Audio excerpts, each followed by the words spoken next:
What's up, everybody? It's your boy Hoop Jargon, man, coming in for another Cypher Talk. I mean, I call it an interview, but with Dain, it ain't never an interview. It's just like you know, two Catching up. bros just catching up, talking and stuff. So let me bring him in. Top talent evaluator, Dain Ervin, man. Be our reports, man. What's going on, fellas? I hope everyone, ladies and gentlemen, I hope everybody is well.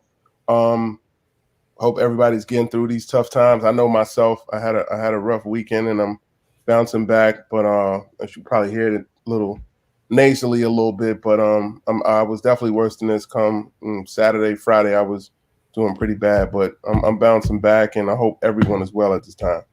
There you go, man. Hey, man, it's me working in sales, man. I on the front lines of people's and their stuff, man. And so I'm happy that I'm not, under the weather too bad. But man, yeah, it's just so prevalent all over the place, man. In your world, have people been compliant? Yeah, for the most part, yes, absolutely. Oh, I've actually had a few coworkers come down with it, so they had to take some 2 weeks off. But I mean, yeah, for the most part, it's been good. It's been straight, man. So just hoping that trend continues, bro. Well, that's good. Yes, sir. Cut my phone on. All right, cut the phone on. All right, so let's get into it, man. So let's talk about, we ciphered a little bit, man, talking about what's going on, what's the climate of the NBA and all that, what have you, man. So this is definitely your area of expertise, Dain. So tell us what's up, man. What do you see what's going on, and what we can start with? I guess we can start with the NBA. I mean, in the NBA, at this point right now, it's pretty much a 3-horse race when you talk about young talent that everyone is gawking over, and those 3 talents for the most part are James Wiseman from the University of Memphis. He played all of 3 games. Anthony Edwards, who played the full season at the University of Georgia, and LaMelo Ball. The big 3. I already had it ready. No, not with the big 3 and all this. Big 3. It's the 3 names that have piqued most people's interest. What makes this draft so mysterious, so polarizing is, some people think it's a lot of talent. Some people think it's a horrible draft. Some people think it's some hidden gems. Some people don't think it's enough. And it's scary because, again, the times that the world is in, this is the draft where you and I both can admit on this that a lot of stuff may slide. And what I mean by slide is because teams can't physically bring anybody in. I mean, you're talking about teams right now are starting the first level of the bubble practice, and then they're going to head down to Orlando and bubble some more. They don't even have time to go through pre-draft workouts, individual workouts with potential draft picks. A lot of them are going through situations like me and you are doing right now. So we don't know what kid may have caught corona, could have gotten hurt. Nothing is being exchanged with teams other than conversation. So if it's someone who was on the fence and they're intriguing, it's a win for them. If it's someone who's on the fence and they needed, like Chicago, and they needed the individual workouts to work out, they're hurting right now. And even the deadline for the draft has been pushed back because I actually got off a call with you. That's why I asked for a little bit more time. A guy like Luke Garza. Luke Garza was, for those that know who Luke Garza is, Luke Garza was killing it at Iowa. And he's someone that had a strong year. He was on pretty much everyone's first-team All-American. But because he wasn't the sexy first-team consensus All-American, he was a guy that I don't think he would have had to do the whole tour of workouts, but a couple workouts would have shored it up for him. Now, granted, he still can leave, and he'll likely still be a first-round pick, but he may bet on himself and go back to school. And he may bet on himself where to go from a mid to first to late first to possibly top 10 lottery pick next year. So it's just so much up in the air right now, but like the ones that are pretty much written in stone at the front of that line are the 3 gentlemen I named, but another dark horse who, again, he was an underclassman, but he's an older underclassman. That's Obi Toppin from Dayton University. Tell me about Obi, yeah. Yeah, Dayton had a very, very strong year. Unfortunately, they too had much of their season taken away because of the coronavirus. It's funny because me personally, from what I see with him, like he had that dominance, not as polished but it had an eerie feel, somewhat to like Larry Johnson. Not as powerful as Larry Johnson, because again, Larry was doing it at the highest of highs at that time at UNLV. They were facing everyone, and he was crushing them. But I mean, yeah, Obi was in the A10, but I witnessed Obi last year at the Nike Academy, and he was playing against the top players in the country, and he was doing the same thing. So to his credit, he carried that over into the season. But Obi is a little bit older. Obi is 23 years old, and he is a sophomore. So, of course, the questions come in on, well, how much is his upside and how much can he go? And I've heard teams, if we're going in the sense of the draft order of what the records were, I've heard them go as high as 2. I'm quite sure probably depending if Golden State, who had the worst record, they may want to consider. I don't know. It just all depends, and that's what led to us saying, you know what, let's get on the call, because I think some people don't understand with draft selections and positioning, so much comes into play other than just the best player available or the best fit for your team. You also have to look at your team, and I think that's the one setback that the NBA has outside of the other drafts, is that they do their draft first, then free agency. And that can be somewhat of an issue, because the other leagues, they get rid of their free agency, move everybody around first, then they draft. Yeah. So then if somebody's out the door, the team can tell them, look, we have no plans for you because we're going to draft. Cool. But in the NBA, they make a move. Here comes this young guy, and then you might have a vet on a roster do 60, 70, 80 million for the next 2 years, but here you brought this young guy in. So now you're bringing issues to the locker room that you may not necessarily have to bring. And I mean, I've heard Obi going as high as 2, but again, Cleveland has Kevin Love. So how do you make that move? You take the Knicks. Me and you spoke about the Knicks. About the Knicks, yeah. Yes, I want you to share an insight on that, brother. Like, I know you got an intimate vested interest on the Knicks, bro. I do. I work with the Knicks. I work with Cleveland as well. With both those teams, I mean, they know what they need, but you also have to then, like we just said, turn and say, what are we going to do with this current roster? So you take the Knicks, and we broke it down where 3 years ago they took, you say his name for me because I always mess it up. Nick Catalina. You took him. He wasn't ready, scared to death, didn't work. Next year, you struck gold with Mitchell Robinson in the second round. Yeah. You got Alonzo Trier undrafted. You got Kevin Knox in the lottery. They had good, effective rookie years. But then instead of building on that, you double back the very next year and you take RJ Barrett, which kind of pushed Kevin Knox kind of to the side and to the back. And Mitchell still prospered. Lonzo Trier, to my understanding, is on his way out. You took Dennis Smith, which I don't know where he's fallen in their future. But then now the word is you need a point guard. So now the Knicks will be staring at, for those that – so here's the toss-up too. I don't know if it's 100% sure everyone views Melo as a point guard. That's fair.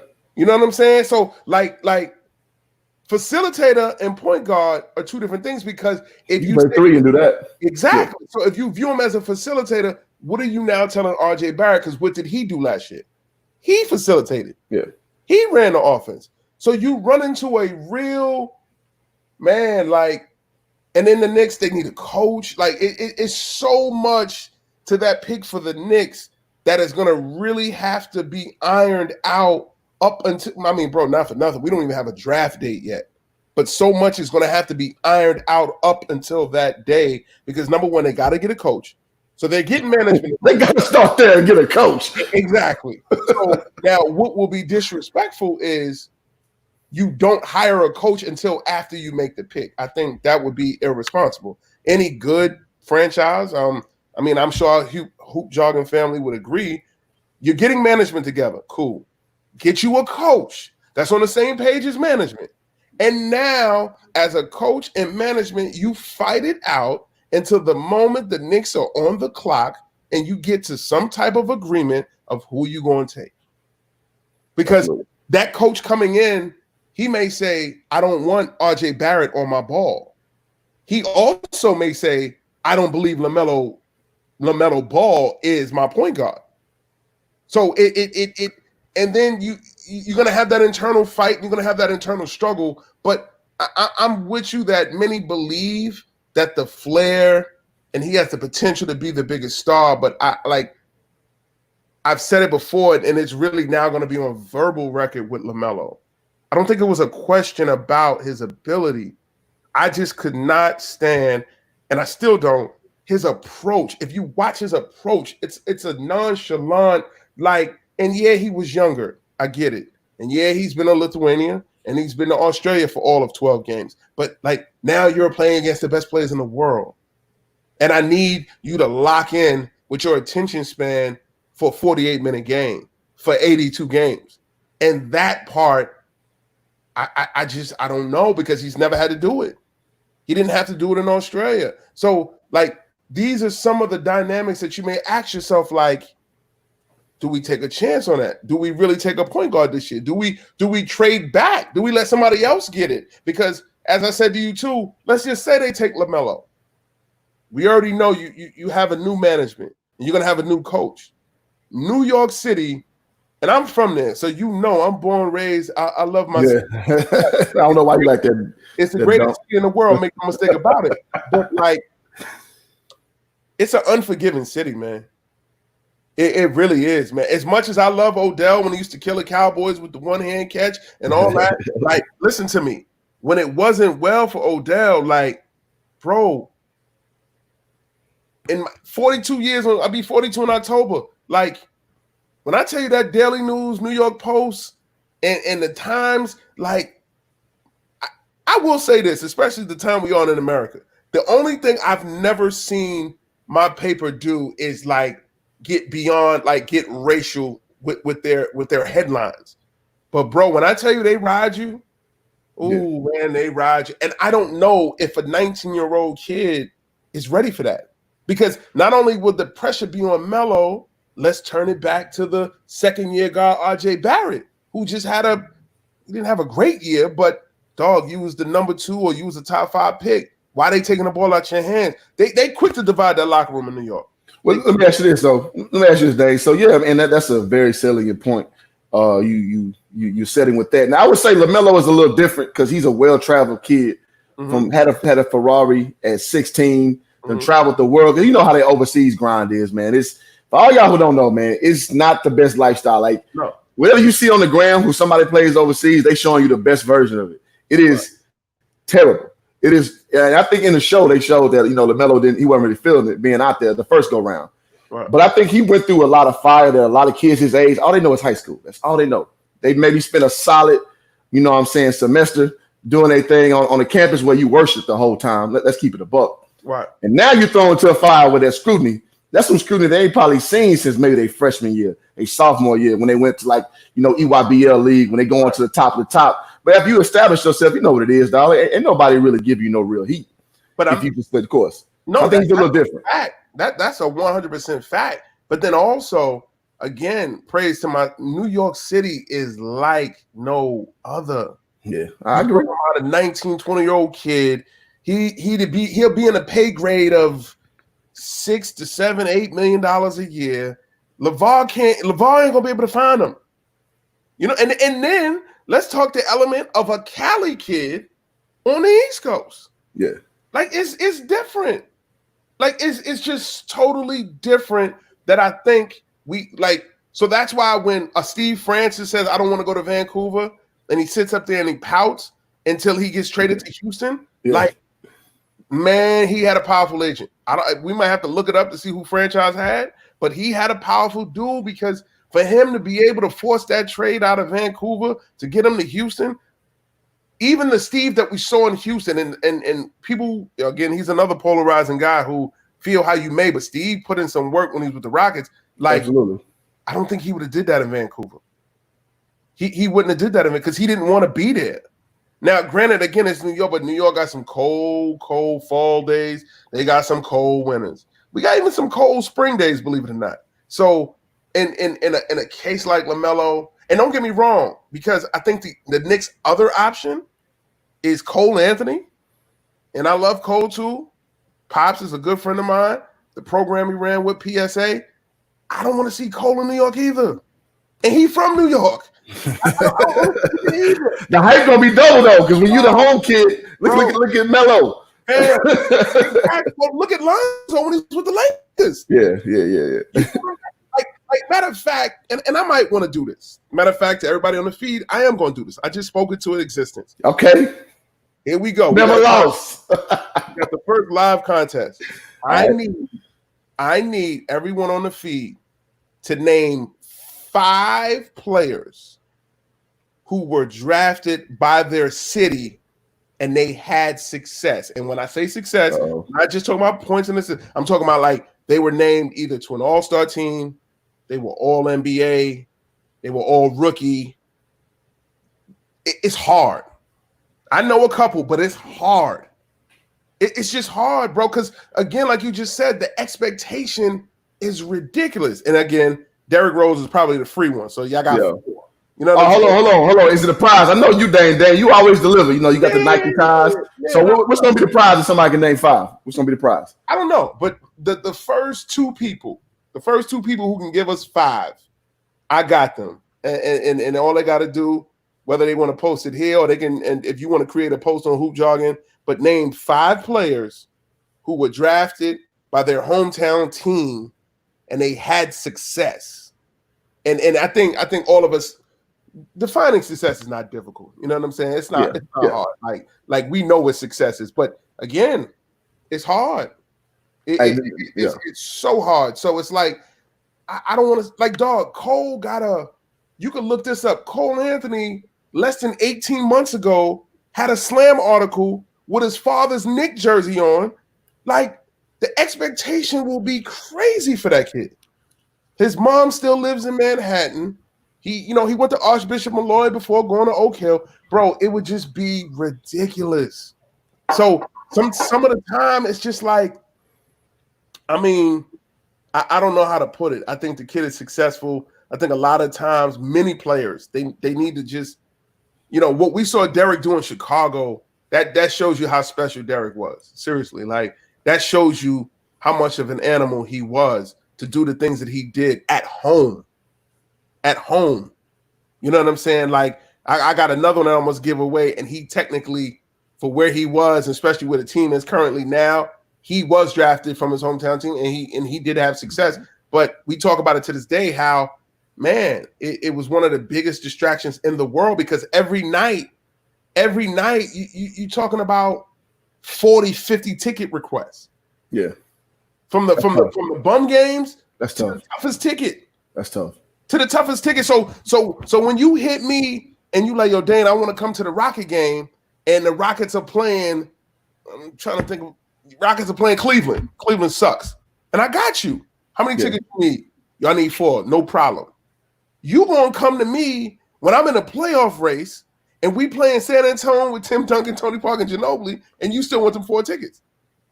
Like, it's just, and I'm young. I'm 19, I'm 20 years old. So it's a lot of these things that, man, it's hard. I'm gonna see some of these answers here. Somebody put LeBron. I'm gonna put it up and go ahead. Said so LeBron.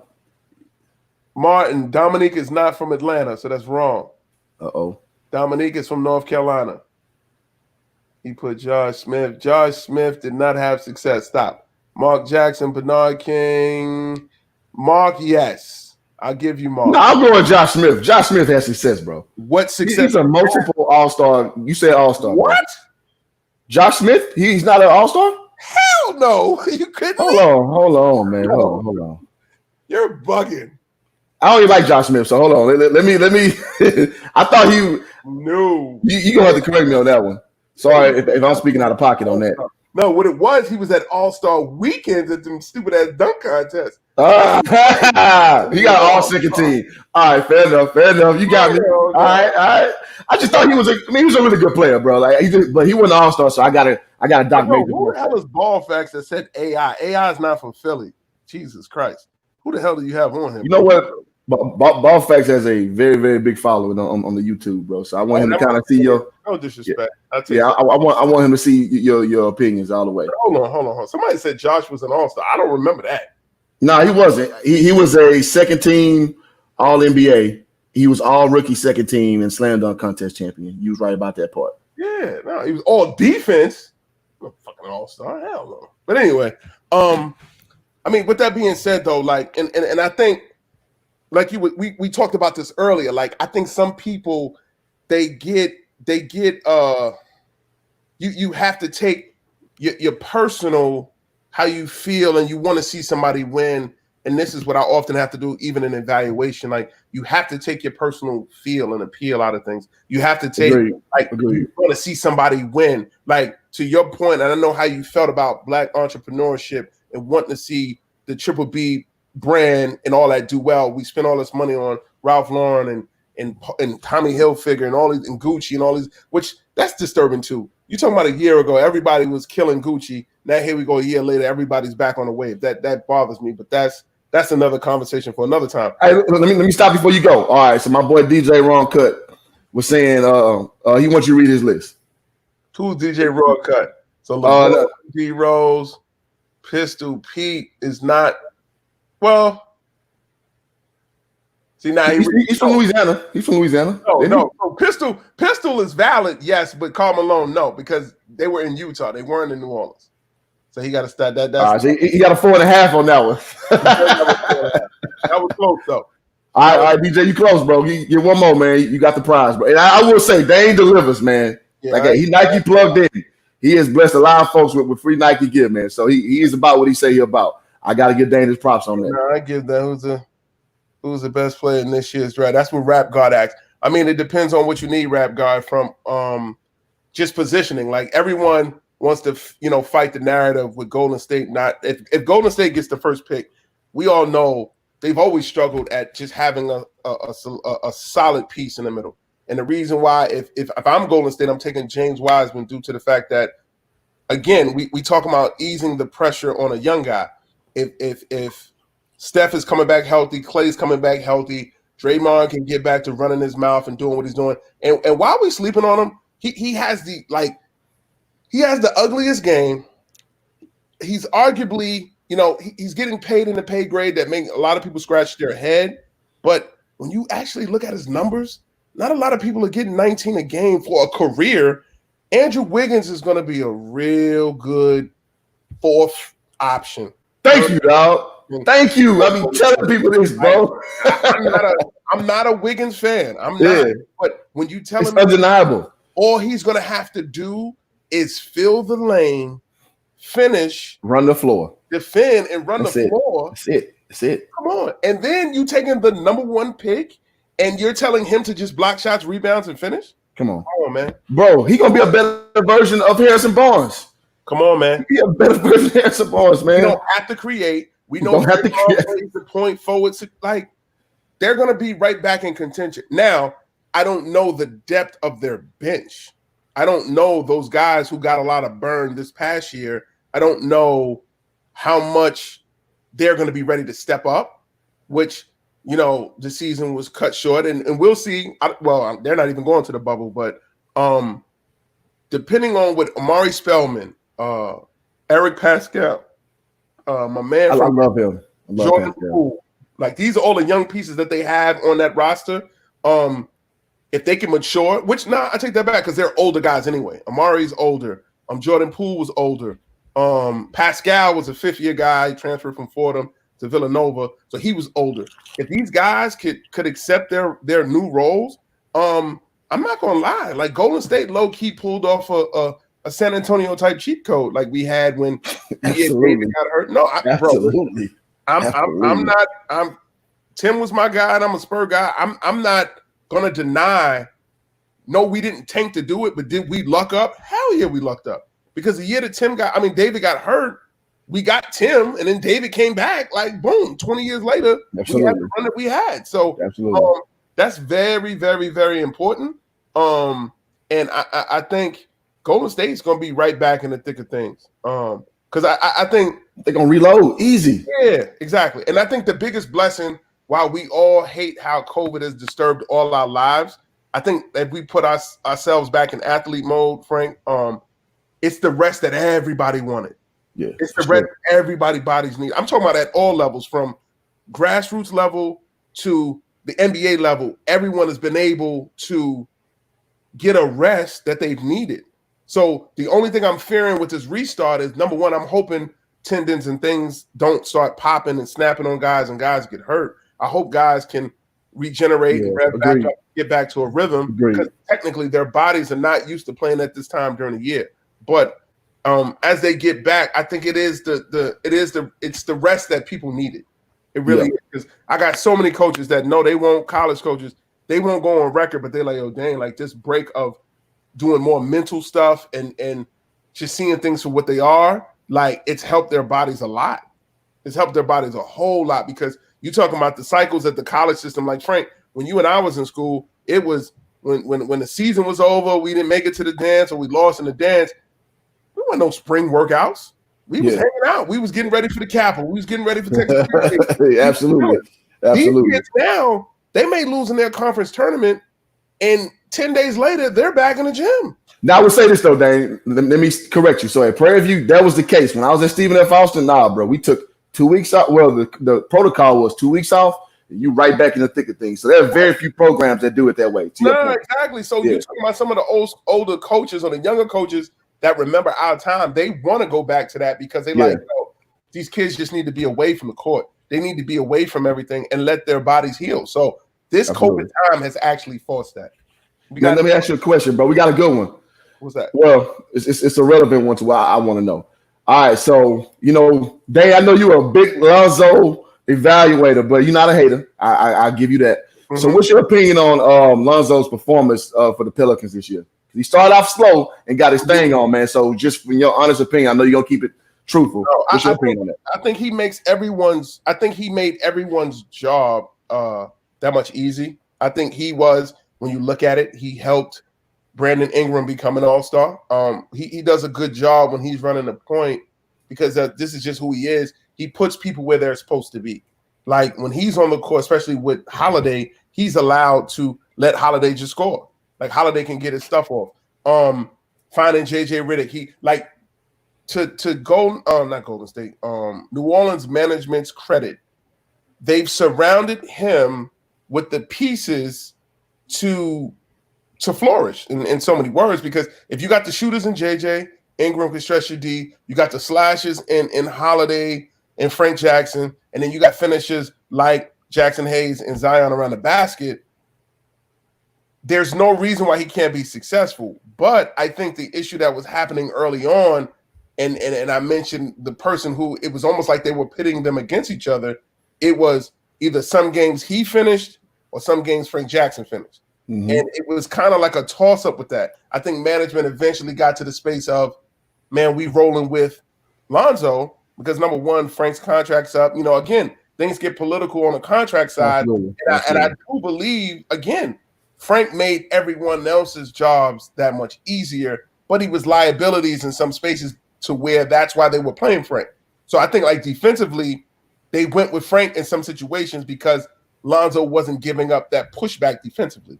But I think when you're talking about running your team and getting everyone involved, it's no question the kid could pass the ball. The kid is who he is. But, I think he's another one, too, that one, he got an early taste of the business on both sides. When he came out, again, like we said, the politics of, this is a high school kid, local kid, UCLA.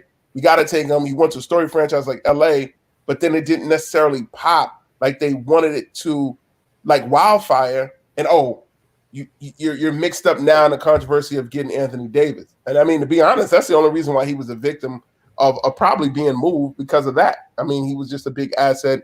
And pretty much New Orleans gutted them and everything for Anthony Davis. So, and then let me chime in real quick, and I'm gonna leave people nameless, but I got other, cat I know of a few others who is NBA connected. He told me that LeBron did not want to get rid of Lonzo, bro.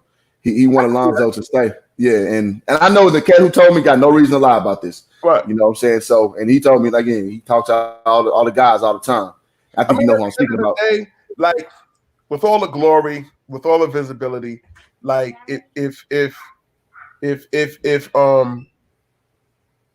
he wants to be successful, like at the end of the day, and he was out there in LA, like Lonzo could just be a bigger version of Rondo. And I don't think that's not a knock. That's not derogatory. If he can find his niche to be, and you look at some of the big games that Rondo had, like that wasn't for the weak. You know what I'm saying? Like if he can find that niche, and again, to Rondo's credit, he's been doing it, what, 14, 15 years? Yeah. Like I think some of the things that we step over him like it's easy. Yeah. You know what I'm saying? I remember when me and you first had the first disagreement about the balls, and we were talking about the Barry brothers. And I was explaining to you, like, yo, John Barry lasted for 17 years, you know, at 18, 19 minutes per game. Like, that ain't easy. Yeah, for sure. You know what I'm saying? That's not easy. So when you're talking about the effect that Rondo's had on the game, on those Celtic teams, you know, some of the games he's had with the Lakers, if Ball can do that for New Orleans, he'll be successful. The only issue that I think he's going to run into is that the current NBA point guards now, you have to be equipped to attack your defender when you got it. I'll go with that. Everyone else is scoring. I'll go with that. Like, you know what I'm saying? Like when Steph Curry's coming at you, he's scoring. When Russ is coming at you, he's scoring. Like, so the natural run the team, get everybody involved point guard, I can't put you in harm's way if I'm not making you defend. You understand what I'm saying? Yeah. I can't affect Steph Curry. I can't affect Trae Young or Kyrie Irvin or Kemba Walker if I'm not attacking them offensively. It's called be the threat. Yeah, gotcha. Exactly. Every coach said be a threat. And I'm running the off. Oh, they're gonna put them on me all day long. Yeah, exactly. I gotta make them defend me. Yeah, I gotta put them in foul trouble, because as great of scorers that all those guys are, listen, man, ain't no one person stopping them. They're not, because they have the light to do what they need to do. So with Lonzo, and I will give him credit because I've seen footage of, like, he is working on now being able to drive right and not have the hitch of bringing it left and going right. He's working on that. I've seen that with my own eyes. So in knowing that and seeing that, it's like he's gotta add some type of offensive threat to his game, because just like Rondo, even the comparison I gave him, like Rondo, as he started slowing down, he became that liability, because it was like, you can't shoot, dog. You can't, like, we just gonna sit back. But when Rondo was at the peak of his game, he was getting into the teeth of the defense and he was causing problems. So you had to defend him. But when it came to, and I forgot who had an interview with him, they were saying, like, did he feel a way that he wasn't in those convos with Chris Paul, Deron Williams, Tony Parker? And truth be told, the only reason why he wasn't, because he wasn't scoring the ball like those guys. So he had to do other things to be that threat. Agreed. All right, so let's transition a little bit. Let's talk a little bit about the Pelicans. I know I got a lot of people on this live who are invested in what they got going. Mm-hmm. So they're asking, do you think the Pelicans can take a deep run, or what do you think they're? No. Okay, I figured. No. What's your reason for no? What's your reason for no? Well, I think experience is one. Alvin Gentry he's an OG, but I think experience wise amongst their players, no, it's that they don't have enough. JJ, yeah, he's in the locker room. Again, Drew Holiday's a bad boy, but I mean, when you're telling me that Ingram is still young, Zion is, you know what's crazy? Like I'm a little nervous to see what he looks like. You know what I'm saying? And this, not to digress, but this goes back to that point when people scream why 5-star guys can't go to HBCUs because of facilities. Well, Zion had all the facilities in the world at Duke, and he was still 300 pounds. Yeah. You know what I'm saying? Like Kevin Durant had all the facilities, as you and I both know, Texas is world-renowned with their facilities. He had all the facilities in the world. He couldn't lift 185 pounds coming out of Duke. So, like, that narrative that you need facilities for a 5-star guy to come to your school, no, you don't. You really don't, because even when they're preparing for the draft, they're not in 5-star facilities. A lot of them in high schools, they're in side gyms, they're in churches, in that pain and putting in that work. Okay? Like, you talking about a city like New Orleans where, butter's a vegetable. I don't know if you knew that. And I'm a little nervous. I'm a little nervous what Zion is going to look like. Because, bro, I don't know. Man. And let's keep it 100. Think about it. His marketing team ain't been no commercials. He ain't been out. That's true. That's very true. Like, he has not been seen. But we don't know. Like, I never forget. And I have a relationship with the Paul family, but I remember they did a and I asked him for this because it really did look good, and I can only imagine how fat you get. But they had a chef in New Orleans who made bread pudding out of Krispy Kreme donuts. Now, come on, bro. Zion got a hold of that. Boy, so I'm glad you brought up the Paul family, bro. So we got a question about OKC. Say that again. So I'm glad you brought up Chris Paul. So we got a question about OKC. So Javondrick from the group HJ was saying, what about OKC? Where do you see them? And they were killing before the COVID break, which I do agree. They were surprised. I think Chris was doing a phenomenal job with his leadership. However, rhythm is everything, man. Rhythm is everything. And what's so crazy is and I wasn't a big fan of this. I've spoken out. I don't know if you guys follow me on Twitter, but it's BI Reports, Basketball Illustrated Reports. Like, I haven't been the biggest fan of many of these AAU people throwing events right now. They try to disguise it like it's for the kids. No, it's not. It's a bunch of greedy tournament organizers who are playing off the emotion of you parents of bringing your kids out. I'm saying that to say a lot of these NBA players are spread out throughout the country. Some guys have been in places where there haven't been any CDC regulations. So, like, prime example, Doug McDermott went back to Nebraska, which Nebraska hasn't been under any. They haven't had a whole lot of cases. So when he asked, what is OKC coming back to? Bro, I don't know, because like Hamidou Diallo, I've known him since he was a knee-high to a grasshopper. He's from my neighborhood in Left Rag City, Queens. He may have went back to New York. He hadn't been able to do anything. So we don't know where everyone is going to be at. Some teams are going to get back together, and it's going to be some guys are going to be teetering. It's not going to be far off. Some guys, it's going to be a gap, and it's going to take, like, they may not get back in shape. They may not. Like, that's why I'm not mad at Trevor Ariza, who, you know, he's saying his reason for not going is like, yo, this is my time with my son, which is real. Because normally this would be off season and I need my child. I want to be with my child. I'm not mad at Avery Bradley. His child has a breathing disorder. He doesn't want to bring him into that atmosphere where he may come in contact with somebody and give it to his child. I respect that. Like, there has not been one, I don't even want to call it excuse, because I haven't heard one reasoning to why people may not be there. Hold on one second. Yeah, you're done. Why to rejuvenate? Nah, man, I ain't want to cough all on the screen and all that. Yeah, that's all good. But no, so I don't know. I mean, Chris has done an excellent leadership job with those guys. It'll be like, where were they at? I don't have an NBA, and excuse my ignorance. Maybe I got to pull up on my phone. I don't know where they were on the chart of things for But hold on, I'll pull it up. Leader. All right, when you finish that, I got a question for you with somebody is questioning your overall knowledge of the NBA. So go ahead. I'm gonna swing that. All right, so my man Ball Facts, he was saying, so he knows a lot about basketball and the NBA in general, but isn't a Pelican specialist or a BBB specialist. So what he wanted to know basically is a little more insight about, I guess, what was going on with the Pelicans. I believe he wasn't agreeing with you saying that they weren't gonna make a deep playoff run.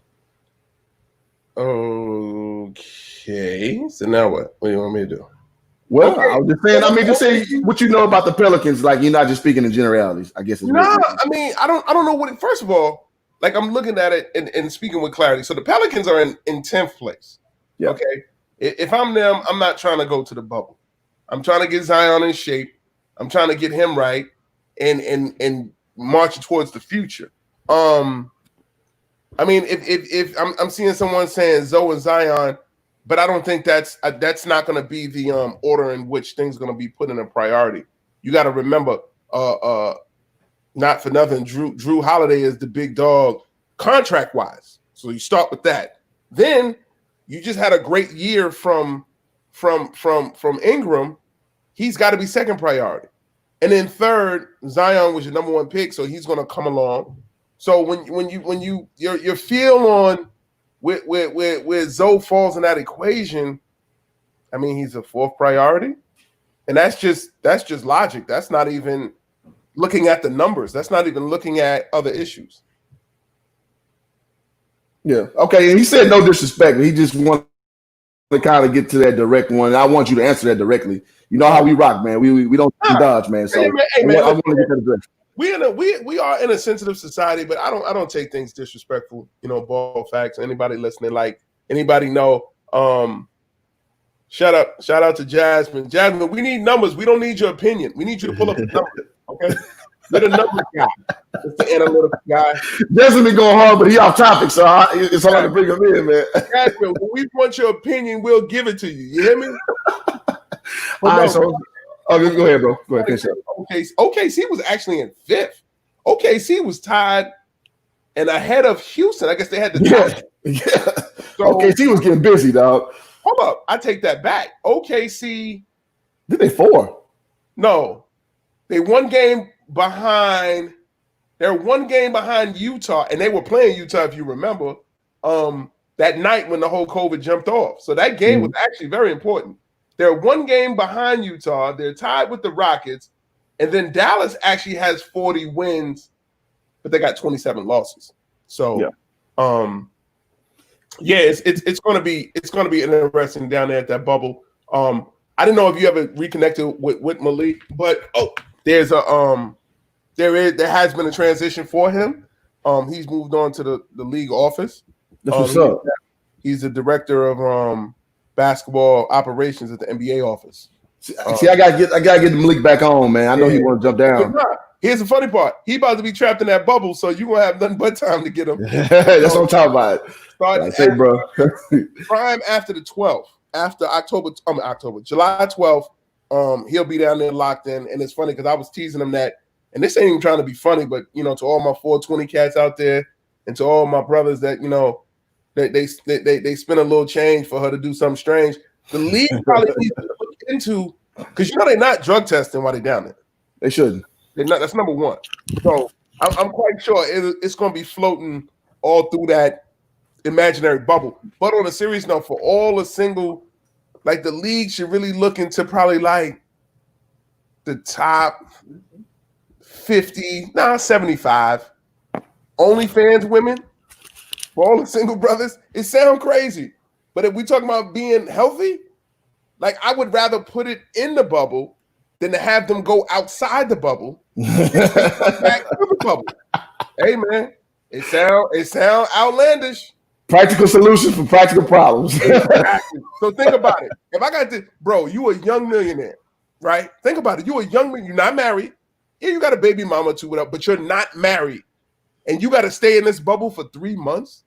It's like jail, man. What are we talking about?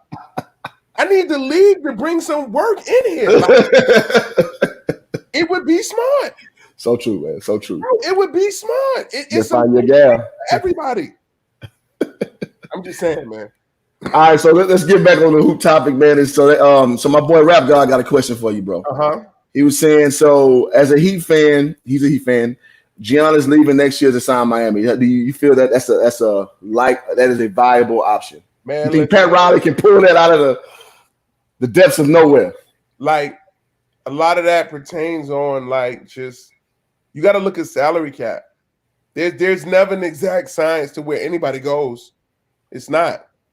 If you look at the year before LeBron went to Miami, everybody swore he was going to New York. Everybody. There's never an exact science to that. If his agent was down there, if it was things going on and it made sense, sure. But why Miami? Like, why? Like, why such a random spot like Miami? Why not New York? No, we was just ragging New York. Why not Boston? We don't know. So I think the biggest thing, and you know this for a fact, Cliff. I mean, I've been in hoop jogging damn near 10 years. Like, I don't never get into the destination conversations because you just don't know. Nobody saw KD going to Brooklyn. Yeah, facts. Like you and I both know. I love Ian Powers like cook food. Yeah. But he used to swear at that man, why would he leave? And what? He left. He left. He left. And he's from the Bay, so yeah. So it is what it is. Hold on, let me the bathroom right quick. Oh, shit. All right, go do your thing. So I'll speak while you're out. So yeah, man. So let me get on this thing. So thank y'all for been tuning in, man. So Dain again, this cat I've been rocking with Hoop Jargon for a minute, and so we kind of just got into an extemporaneous conversation while I was at work, and he's like, "Man, I'm free today. What's up?" So here we are with this interview, man. And so I like to hear Dain because me and Dain on the NBA don't agree on a lot of stuff. We don't agree at all. Like, are you back? Yeah. All right, okay. He brought the quick restroom break. So yeah, so I wanted to bring him. That's a little different than how I am. You know, in basketball principle, we agree on damn near everything. But as far as the ins and outs, I know Dain is gonna have his own solid, strong opinion, and I want y'all to get a taste of that too for somebody who's plugged in, who knows what the pros know. You know, a guy who's has a very intimate relationship with Kenny Smith, and you know what I'm saying. So it's a guy. Like, I mean, people in the Hoop Jargon know, but like, I know, like you said, you got some new people following on. Like, I mean, I have a scouting service. I have 12 NBA teams that take my scouting service, and again, I work on a college and high school level, so I don't never be talking from a space of a fan. You know what I'm saying? And I am a fan. I'm a Spurs fan, but I don't never speak from no space where I'm just like, I want to see something happen to satisfy the fan in me. No, like I understand a lot of the business, and again, it's eventually where I want to get as a professional at the pro level. So it's one of those things. Yeah. So just bring me along, man. When you get plugged in with a team, I'm gonna leave. I'm gonna take my talents away from Mattress Firm, bro, and I'm gonna join the coalition or whatever bum ass team. If you go to a bum ass team, that's all good. You know what I'm saying? So, just let me know something about resignation letter in, bro. Now, this is a good question here. Somebody said about Washington. If you're Washington's GM, and I actually that good friend of mine works with Washington, Frank Rawls. Actually, he live out here in Texas with us, Frank. Yeah. He said, "How much longer do you sticking with Bill?" I'm sticking with Bill. Yes, sir. Leave that. I'm sticking with Bill. Now, Wall, yes, I don't know, but again, like, so this is the convo that me and Frank had earlier. And I'm gonna tie it back to Washington. I was explaining to him that Cleveland, the way it's set up now, Cleveland would have the second pick. And they really like Obi Toppin. Well, to really like Obi Toppin, what are you gonna do with Kevin Love? Kevin Love, let me check the facts. Kevin Love has 2 years left, and I want to say it's got to be north of $75 million or something like that for 2 years. So now you have to say to yourself, people could say, Obi was from Dayton. He's a local guy. He's bringing new energy. Oh, we'll just move Kevin Love. Well, who's going to take Kevin Love? Yeah. It's easy for the team that got him that don't want to get rid of him, but who's going to take that? And if they take him, how much they going to gut you to take him? Because they're not going to just take him, that badass contract, and give you back something or give you the relief you're looking for. No, they're going to want Darius Garland. They might want Kevin Porter. They might want Larry Nance Jr. It's a whole bunch they may ask for. And you as a team, because you're trying to get rid of this and get better, it may mess up your future plans. So now when you bring it back to Washington, like, who's going to take John Wall's bad contract? Yeah. And sometimes contracts are so bad, and wink, wink message to the Houston Rockets, if James Harden and Russell don't get it done, guess what? You got to get rid of that contract. Yeah.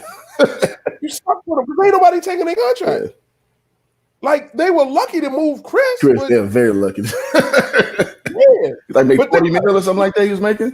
Bro, how much you think Russ is making? I'm about to say you move Chris for another bad contract. Yeah, that's crazy, man. So when you get stuck with them bad deals, and that's why, like, people could say what they want about Morey, man, but how do you say he's done a good job? How do you honestly say that Morey's done a good job and he's got you in this type? You have no wiggle room. Yeah. You have none. And then you can't even keep the pieces that you got. I'm still trying to pull up on Cleveland. Cleveland got the 10th highest payroll, and they are paying Kevin Love $28 million this past year. So no, they only owe Kevin 60. No, I'm lying. Kevin Love is on the books for the next 3 years. And just to let you know, it's 31 million, 31 million, and 28. So that's 62, 62, and 28 is what? That's 90. Yeah, that's 90 million on the books. So how can, like, again, we take Obi Toppin, you got Kevin Love, you owe him 90 over the next 3. How do you sit a guy making 90 million? And then, not for nothing, Drummond just opted in, because you can't say move Kevin to the center. Yeah, Drummond opted in. That's tough. That's tough. He's making 25 million a year. That's tough. How do you play that kid? How? And I'm surprised he opted in. I thought that was a stopgap place to get to the next spot. I'm very surprised he opted in, bro. No, because his agent probably realized ain't nobody trying to pay him $25 million. Well, there you go. And like he tests the market. How much can Drummond get per year? Oh, he can get about 12. Oh, no, you got to ride the car. Now, back, baby. Exactly. Here go the crazy part. Watch he have the year of his life. Oh, yeah. Contract year. You know what time it is. Okey doke. He there early. He there staying late. He ain't missing flights. Watch. What's my man's name that played for the Supersonics, man? He was a big man, I want to say about 15 years ago, bro. He had that one good contract year, and somebody bought into him. Jim and he was McElvain. Okay, not the white dude. It was a black dude. Dain. He about 7'1". He was athletic, and he had a great offseason. Jerome James. Jerome James. Hold on, Jim McElvain did the same thing. Yeah. They both did it. I played against Jerome James my freshman year at Hampton. He was. That's what's up. He was HBCU, right? Yep. Yeah, I remember. Yeah. Okay. Yeah. You don't want to talk about that though. But that's funny. He did, man. It's a lot of dudes that hit the league off the one hot year, and then they did. Bismack Biyombo. He did that playoff series against Orlando. Homeboy averaged about 17 rebounds. Got a bag. 72 M's. We ain't seen Bismack. I just seen Bismack on a sneaker war with Complex Magazine. He's showing off size 16 Jordans. I said, man, if you don't get your goofy ass on. Bismack Biyombo, man. Ski mask dog, baby. Oh, Rummy them coins. Rummy them coins, baby. For life. Hold on, that's real. Jasmine, hold on. I'm gonna tell you how much they owe John Wall. Because they owe him a gang of bread. And they got the 8th highest payroll in the league. Jesus. Yeah. Shout out to B-Pat, man, hopping on. Bro. B-Pat. They owe John Wall. First of all, he got 38 this year. He didn't even play. Yeah. They owe him 41 next year, 44 the year after that, and 47 the year after that. That's tough. That's tough. Wait a minute. 85 plus 47 is that's 135 million over the next 3 years. Yes, that's what Jasmine has the number before you. You know he had that number.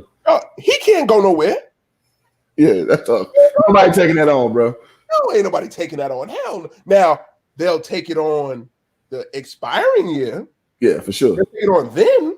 Call him sent on his way. Yeah, for sure. No, they not no. So that's the part that I think more people they have to have the foresight of looking at rosters, and the more flexible your roster is in regards to money. So to the guy, like kind of going back to your man who asked the Miami question, does Miami have flexibility? I know they're playing Jimmy, but how much flexibility do they have? I don't know. That's just a legitimate question. I don't know how much, other than in Miami we want Giannis. Like, should everybody Giannis? But what does your salary cap say? Because then you also got to remember this too. You losing your bird rights when you go to another team, which means they can pay you the most of any team. If you go to another team, you're taking a pay cut. Absolutely. And a lot of guys, they may not want to do that. Like Giannis' deal is supposed to be ridiculous. Yeah. Same thing with my man in Utah. They said they can get up with like $300 million. So I don't know. I don't know how much guys are willing to take that cut. And then you got to remember, Giannis got an MVP. He's making playoff pushes. We don't know how this year's going to turn out. Nothing against LeBron, but let's say Giannis wins it. Why would he leave?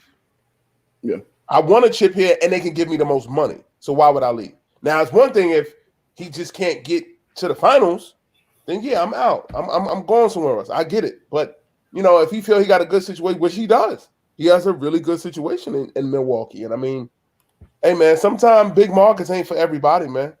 Tim Duncan showed that 20 years he held it down in San Antonio and kept it simple. So you save so much money, living, partying. I mean, everything in a smaller market is way better than major cities, man. Well, I'll say this, man. Giannis is a different wild guy, man. He is a true, like, European black dudes are different than how we are over here.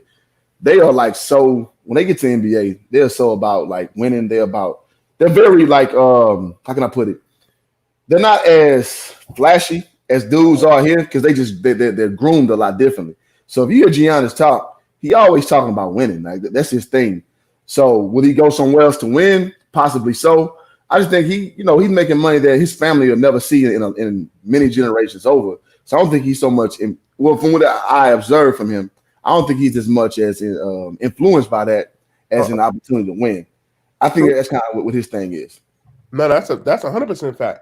So, and again, let me ask you: do you view him more as a European than you do an African? Yeah, because he's going back in Greece, so that's why I say that. Now his African, lineage, I definitely see that brother as an African, but he spent a lot of time in Greece. That's he got dual citizenship, don't he? Well, that's not hard to get though, man. You can prove your lineage is somewhere. You can get a passport somewhere else pretty easily. Gotcha. So what I'm saying, I'm not taking away from that brother's African lineage. I think he. No. Yeah. I just because I think, and maybe that's just the basketball in us. I think you understood what I was saying by that. Others view it differently. I was just viewing them like.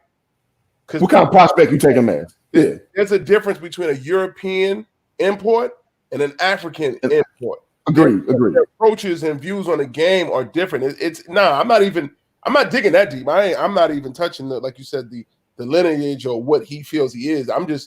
That was just a question that I was just like kind of randomly asking. That was more of like, gotcha. Yeah, man. I feel like I feel him as a European prospect. Just I look at Serge Ibaka. Right. He played in the Spanish league, but obviously he's from Africa. You know what I'm saying?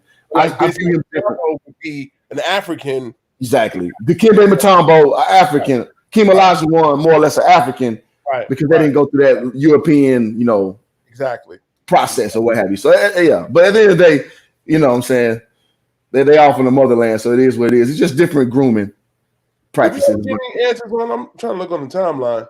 Did we ever? Yeah, we did. Shoot, we gotta probably go back through that. That's a lot of scrolling back. And shout out to everybody who's commented, man. So, Dain, every time I get you on, man, everybody want to comment, bro. Ain't nothing wrong with that. All right, so man, ball facts, man. I want to speak on this a little bit too, man. I think because it's like a thing you see with some of LeBron's ex-teammates, and I've been preaching this for a minute. So he said LeBron destroyed Love's momentum, man. How you feel about that comment? No. You talking about when he was coming out of Minnesota? No, he's saying to what Kevin Love is now. I'm not understanding how did he destroy it though? Well, I would say this: when you play with LeBron James, you play in the LeBron James system. So in that essence, as a four-man, you get marginalized a bit. Like Chris Bosh got marginalized. Like I remember at one point was it Antoine Jameson played with him at the four. So you basically are relegated to a stretch four exclusively. Now, is that an excuse after he leaves? Not necessarily. But basketball's a game of muscle memory. It's hard to re-add stuff when you take it away. Now, to Chris Bosh's credit, when LeBron left, he went back to 20 and 11 like he was in Toronto. So, I convinced myself halfway talking. I'm trying to figure out what momentum did Kevin have coming from Minnesota, right?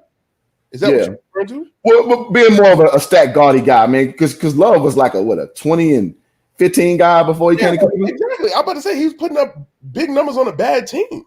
So I don't think it was a momentum that let's get this twisted, man. Hold on, let's go back. Because even the wording of that from him, LeBron destroyed Kevin Love's momentum, but LeBron is the best player on the planet. So not right now.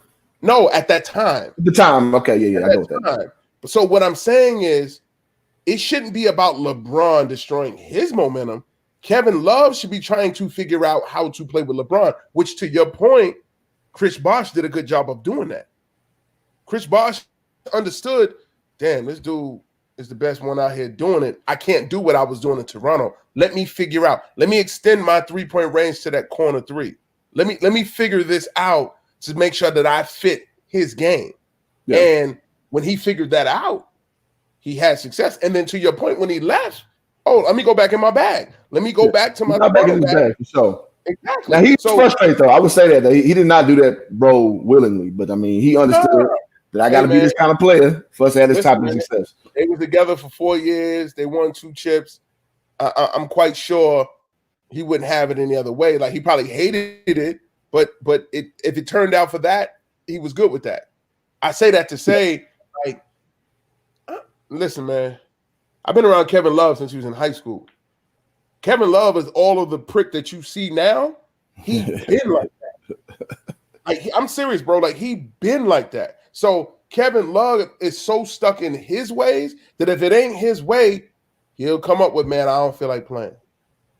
Man, I got a headache. Man, my toe hurt.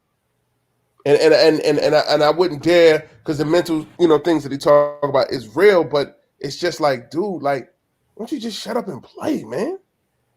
Just play. Because what's crazy, the man is super uberly talented. Yeah, for sure. Uberly talented. Like, seriously. Like, been talented. Hands, phenomenal, all that. Did a phenomenal job sculpting his body. Like, he knows what it takes. So, dog, don't you just go play, man? Because you ain't got but so many years left. You don't. The one thing about starting early, you end early. That's the crazy part.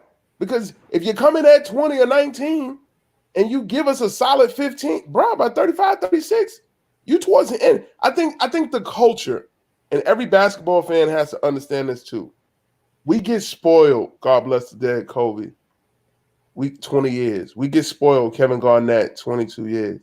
Tim Duncan, 17 years. We get spoiled by that. And I don't think we understand that ain't the norm. That's not the average. The average league career, I think, is like 9 years, 7 years, something like that. Like, so when we seeing these guys, I don't think how crazy we look that we're judging a LeBron James in year, was it 17? 17. As if he's in year 9. He's in year 17. Like, do we not understand, like, what we're witnessing is crazy? Like, it should be off the charts of even critiquing. Any and everything that we get from LeBron at this point is gravy. Well, let me say this. Let me say this. So the reason why that is so, because the LeBron supporters, super fans, or what have you, they make it seem like what he's doing is just like the most immaculate thing ever done. So they set a precedence, whereas it comes with vitriol. So why can't you critique it then? It's the same energy though, bro. No. Well, let me be clear. What I'm saying is not above critiquing. Okay. What I'm speaking on is not above critiquing. I'm not. So let's be clear on that. Okay. But what I'm saying is, if no one has ever done it in year 17 like this, how could you even critique it? Yeah. How? Well, you can, because Kareem did it already. You know what I'm saying? I mean, come on. I already know I'm talking to Kareem guy, yeah, for sure. But I guarantee you, Kareem wasn't above being critiqued. Like, bro, I saw something that put like some real context on Kareem, and it's funny because I've seen a lot of All-Star games. I've never seen a player get double teamed in an All-Star game. Yeah. Dude, Kareem Abdul-Jabbar was 37 years old getting doubled in an All-Star game. Yeah. 37 getting doubled. Come on, man. 37 and you're getting doubled? Like, that's crazy. But, go ahead, bro. Bringing it back to like LB, like, I'm not saying he's above critiquing, but it's like it has to be put in a place of like you almost got to look at who's questioning. Like, if it's coming from an all-time great questioning what he's doing, I think it has merit. But when it be coming from the trivial trolls, the Skip Baylesses of the world, like, what we talking about, man? Like, what Fair enough. About? But my thing is, for every Skip Bayless, there's a Shannon Sharp, there's a Nick Wright, there's a Chris Carter who just thinks, there's a Max Kellerman who thinks the ground he walk on is goddamn Moses 2.0. So you got to understand the pundits that cause the narrative, which is unfair to LeBron at the end of the day. you know me, I'm a hoop fan. I'm not a big LeBron guy, but I respect what he's done for this game. I respect who he is. I'm just not gonna go on these narratives, and I don't go hard on him. Like either way, like I'm like, yo, this is his story in the middle. It ain't about he the greatest thing since sliced bread. Ain't like he's some trash clutch performer. I don't ever say stuff like that. But in the middle is with the minutia. That's where you really tell LeBron's story. And I feel like from a main media standpoint, people do a horrible job of really covering what the real story on LeBron is. So that's all I would kind of. I agree with that. I do agree with that. I totally agree with that. And like, I mean, I think Jasmine, he actually had a point that made sense that, you know, you can appreciate longevity without making it a narrative. That's very true. There you go. I guess because of the times that we're in and the overconsumption of information, that again, when you start picking apart, damn, who in year 17 played at such this high of a level? And when you look at the Goliaths of the game, whether it's Wilt, whether it's Kareem, like nobody was at this pace that, you know LeBron want to come back because he wants the league MVP, he wants the chips, he wants to for him to get this stuff this year, it's really like if you sick of the narratives now, man, if this man get league MVP at this point, it's gonna be crazy, bro. Because we ain't never seen that. That late in your career. Again, he's gonna go into a stratosphere we haven't gone into. You know what I'm saying? So it's like, I mean, what are we gonna do, man? Yeah, I agree. I don't see him. I mean, because I think LeBron has been brilliant right now. He's deferring to AD. He's playing through the younger vessel. What he learned from D-Wade. D-Wade did the same thing for him. I got into an argument with a brother the other day. I'm just like, man, he was saying, oh, LeBron ain't never need no D-Wade. I'm like, you out your mind. You out of your mind. Definitely out your mind. He said it himself. Him going to Miami was more or less a college experience for him to learn how to win, to grow up, and to have that camaraderie, that camaraderie with a player on his same level with D-Wade, with Bosh. You know what I mean? So he very much need that experience. Well, more importantly, from D-Wade. D-Wade, yeah, exactly. So fanboys, it's hard to push that point to because they feel like you're infringing on LeBron, but no, you just speaking factually. It's like he had mental issues with closing out long games that were important. D-Wade showed him how to do that. Yep. D-Wade is all out there, just like Dennis Rodman at this point. You know what I'm saying? So all that's to the side, but D-Wade is a killer. You can say what you want to say about that boy with that. Leave that alone. I'm not touching that. No, Jazz asked the question. He said, "What happens when Kawhi get it? Get what?" I mean, Larry. Oh, you talking about? I mean, I'm not Jazz. I mean, I think you're smart enough to know. LeBron has been one of the biggest advocates of the bubble going back. If he gets in there and it's excitement and it's big games and it's finishes, like, man, the trophy is the man's. Like it will be political. Like this year's awards will be political. So absolutely. I don't think they're going to go away to your new favorite hashtag narrative. I think it's safe to say that the narrative will be that like LeBron will get MVP and go from there. Whether Kawhi gets mad and takes it from him in the playoffs, we'll see. I don't know. Whether Giannis gets mad and takes it away, I mean, we'll see. I mean, the fact that they agreed to come back, people can feel how they want and say what they want. They will crown a champion. Just through the channels that I knew as well. Like, apparently, it's something with the league, and I got to get it next time we get on here for that definitive answer. But it's something that apparently how the league normally starts in October. From October to December, all those games that we watch and see and whatever, I guess they don't make money off of, or it doesn't. I don't want to say it doesn't matter because it does matter. But from a TV revenue standpoint, I guess they don't make no bread. They technically don't start making bread until Christmas Day. Damn, that's a big blow. That's why if you look at if you look at the restart that they're doing, the restart is going to be after Christmas. So it's something with I guess the NFL affects the market shares and all of that, and that was a lot of the reasoning of why they were starting after. They're going to start after Christmas. So that was the on that. Okay, so man, we're about to wind it down. I know you've been giving us an hour plus, like always, Dain. I definitely appreciate it. So I got very specific.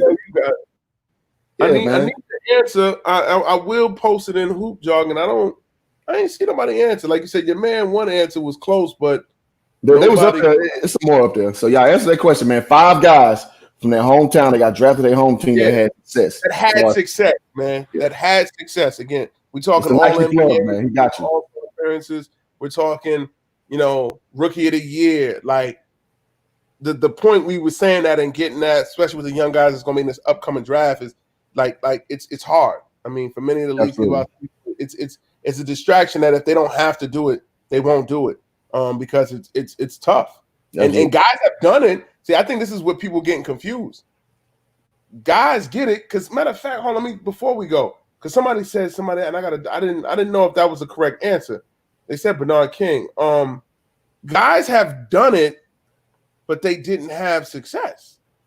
You know what I'm saying? Like, guys have been drafted by their hometown cities, but they didn't have success. So, let me see. I never knew Josh Smith had ever went to All-Star game. That's crazy. He was a Josh Smith fan. Josh Smith sucked. I'm not a fan. I admire him on some level, what he was doing. He's athletic, small forward, power forward. I wasn't a fan. Like, he can't shoot. I don't like guys who have a complete game. So, and I ain't gonna go in front. Josh is a good dude, so I'm not gonna shit on Josh. I just didn't know he was an All-Star ever. That's crazy. So I learned something on this interview. All right, so man, I got a specific question for you, man. So again, from YouTube world, man, my man Ball Facts is like the number one source authority for the Ball family. And y'all get on my ass talking about how Ball centric I am, and I ain't even close. So he want to ask a question, man, about your man Jello Ball, man. So he asked a few times, bro. So I want to see, what is your honest opinion about Jello Ball, where he is now, and where do you see him being 5-10 years from now? I see him where he's at right now, trying to crack the leagues of getting in the NBA. Truth be told, it's not going to happen. There's nothing dynamic about Jello Ball. I mean, he has a sturdy size to himself, but I mean, let's start. What is his position? You talking about a kid that might be 6'5", 230, 240. Like, what is he? Because if you're 6'5", you got to be a shooting guard, and you can't be 240. No. Like, yeah. People, the narrative around that family and how it was built and their success and coming up from the grassroots level, it had always been about them, about Melo, about Lonzo, about Jello.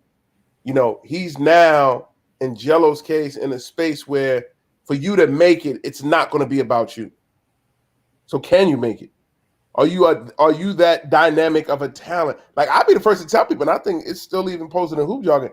I was a fan of how he shot the ball. He had the best looking shot. He had the best shot that looked like a shot. Not even close. We knew Lonzo form was messed up. We know Jello form was messed up. But Melo, whatever his name is, Jello. Melo. Melo's the youngest one, I'm sure. Melo's form is messed up. Zoe's form is messed up. Jello's form was the best looking shot of a shooter. Had the best purity of a shot. But when people were trying to say, "Oh, he's 6'8", he's not." And I think, see, like, people get confused. People need college. And I think he was the one that needed college. He needed UCLA. He needed to play there to put his body of work before him to prove what he was. And like, that was taken away from him. So now he's coming through the G League. Okay. He on the front line, he grinding it out. Now let's see how long he grinded. Because every year there are younger guys coming. There are new guys coming. And to be honest, the G League, you're not going to get rich in the G League. So how long do you stay there trying to break that glass ceiling of getting to the NBA?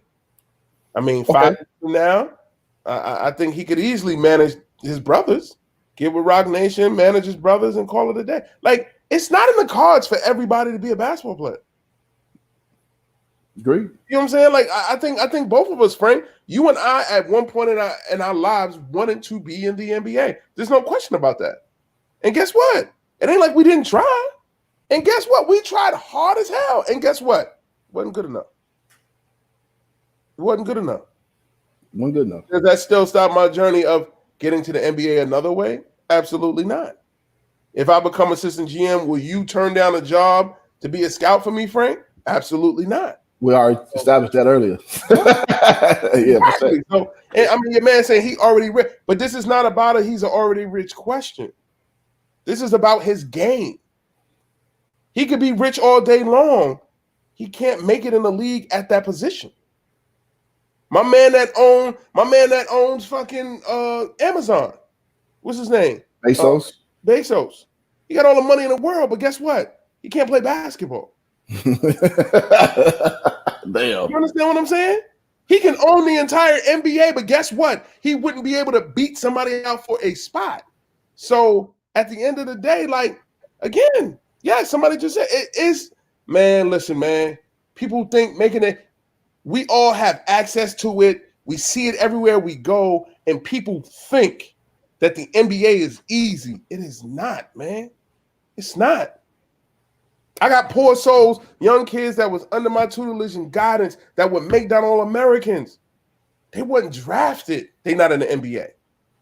Billy Preston, committed to Kansas, one of the top 20 players in the country, and he is not in the NBA. And guess what? He's probably further now than he ever was when he was then. Trayvon Duval went to Duke, played under Coach K, entered the draft, did not get drafted. What we talking about, man? But we want to talk about he rich already? So then why are we talking about the NBA? I think that realism of people who is one thing to support some people and to do their thing, but it's like, come on, man, it's not for everybody. Everybody was doubted. A lot of people would doubt it, man. Everybody was like, and to say that Melo was doubted, like, okay, he kept going, but what was Jello doing when Melo kept going? Why wasn't we hearing about both of them? We only heard about one of them. That should tell you something. I'm not driving the narrative, Frank. You ain't driving the narrative on that. That's my point to, like, people got to understand what you're going up against. And the crazy part is, it's not saying that Jello sucks. That's not saying that. It's just saying this shit is hard. What did he do in the G League? He was with OKC's team. The Blue. Yeah, he ain't got a chance to really play yet. Yeah, the Blue. He ain't got a chance to really play yet. How many years was he down there? No, it's his first year. His first year playing with the Blue. So he didn't play because what? Well, he got in. He got brought in as an invited walk-on kind of situation, and then he played his way into the roster, and then the COVID hit. So think about this. Hold on, go back. Come on out, Frank. Well, let me say this though. Let me get Jello. Listen, I'm not a big Jello ball guy. Hold on, I'm not a big Jello ball guy, but I want to say this though. We went through surgery before then, so it wasn't like he wasn't available to play for about a year. But and then okay, go ahead. He was hurt. That's fine. All right. Right. You've been around this game of basketball long enough to know. I know. I'm gonna keep it real, man. I just want to get some context. When you got a skill, it don't matter. It don't matter. Dude, one of the OGs from New York, Lloyd Daniels, he got caught smoking crack on his visit to you. No. Y'all laughing? I'm telling everyone on this feed right now. It's like that. If you that good, it's like that. Go look up Lloyd Daniels on YouTube, arrested for smoking crack on his visit. He was visiting UNLV and got caught in a drug sting smoking crack. And guess what? He still made the NBA. What does that tell you? If you good enough, they want you. What are we talking about, man?